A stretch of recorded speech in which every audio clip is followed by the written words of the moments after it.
Bonjour, heureuse de vous retrouver aujourd'hui pour cette nouvelle capsule. Pour ceux et celles qui ne me connaissent pas encore, je m'appelle Sylvie Béringuet.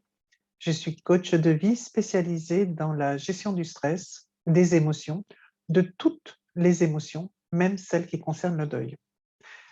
Aujourd'hui, je souhaiterais vous parler de stress.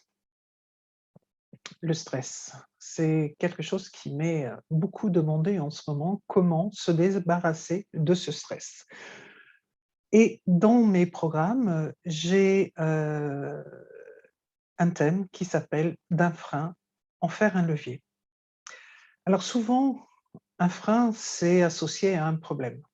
Alors déjà, il faut comprendre et je dirais dissocier ce qui est un problème d'une difficulté. Parce que souvent, les 2 sont confondus et bien sûr, ce n'est pas du tout la même chose et ça nous impacte pas de la même façon. Un problème, c'est extérieur à soi. Un problème quand on est chef d'entreprise, ça peut être un problème avec son comptable, ça peut être un problème avec un de ses collaborateurs, ça peut être un problème avec un approvisionnement, avec de la logistique, avec un problème de relationnel. Bref, c'est extérieur à soi. La difficulté, c'est comment je vis intérieurement ce problème. Donc, la difficulté, c'est personnel, c'est comment je le vis à l'intérieur et le problème, c'est extérieur à soi. Alors, ce que je vous invite déjà, c'est à modifier votre vocabulaire.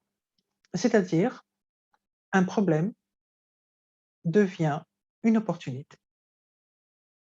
Déjà, juste ce mot d'opportunité, à l'intérieur de soi, vous sentez que ça devient un challenge, une source de créativité. C'est-à-dire du problème, on vient de lui enlever une gêne. Et dans sa difficulté, comme il y a moins de gêne, à ce moment-là, c'est la joie qui revient, le challenge qui revient. C'est moins lourd et c'est une source de créativité, c'est quelque chose de joyeux, quelque chose d'entraînant. Vraiment, essayez de faire cette petite gymnastique et si vous souhaitez aller un petit peu plus loin, bien sûr, vous aurez mes coordonnées en bas de cette capsule et si vous pensez que cette vidéo peut aider d'autres personnes, des chefs d'entreprise ou quelle que soit d'ailleurs la profession de la personne, eh bien, n'hésitez pas à la partager. À bientôt, portez-vous bien. Au revoir.